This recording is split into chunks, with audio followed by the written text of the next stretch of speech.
Hi, my name is Bella Malone, and I'm applying for the Intercollegiate Summer Bridge program at UTK. I'm applying because I wish to put myself in the best position for success as I head into college. As I go into the next part of my life, I'm trying to capitalize on opportunities that will further my studies and ultimately my career, because now is when it starts mattering. I believe that this program will provide the best assistance and support heading into engineering and will help me develop connections that will challenge and encourage me at the same time.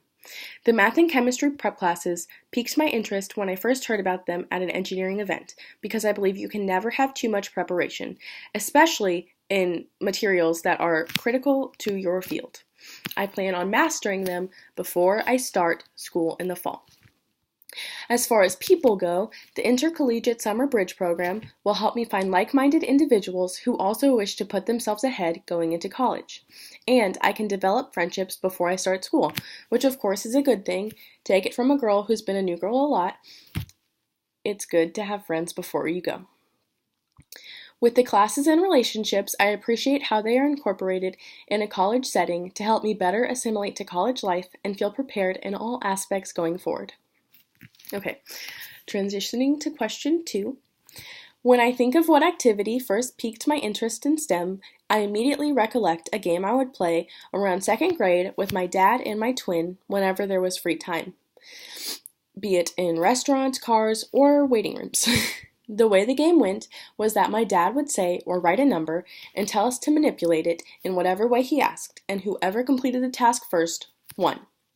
While it started off with basic math, such as 7 times 7, it grew into simple algebra by the end of 2nd grade. I remember when he first introduced the concept of moving numbers around to find an x, I was absolutely thrilled.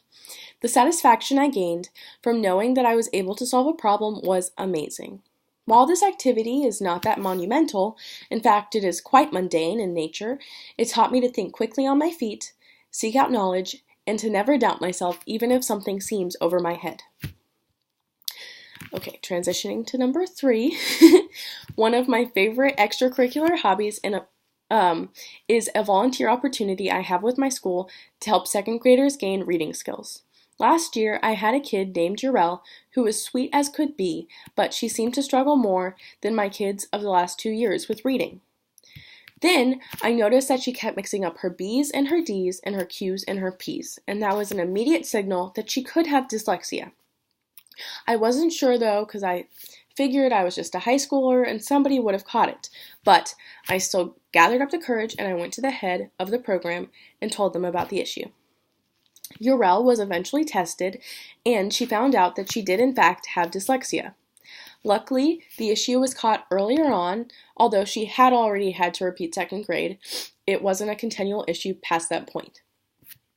But I almost couldn't gain the courage to talk to the authority figure because it scared me, which is a common thing, but sometimes you gotta seek out help, especially if it's for other people.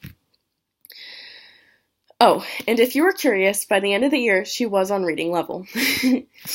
Thank you for watching my application for the Intercollegiate Summer Bridge program.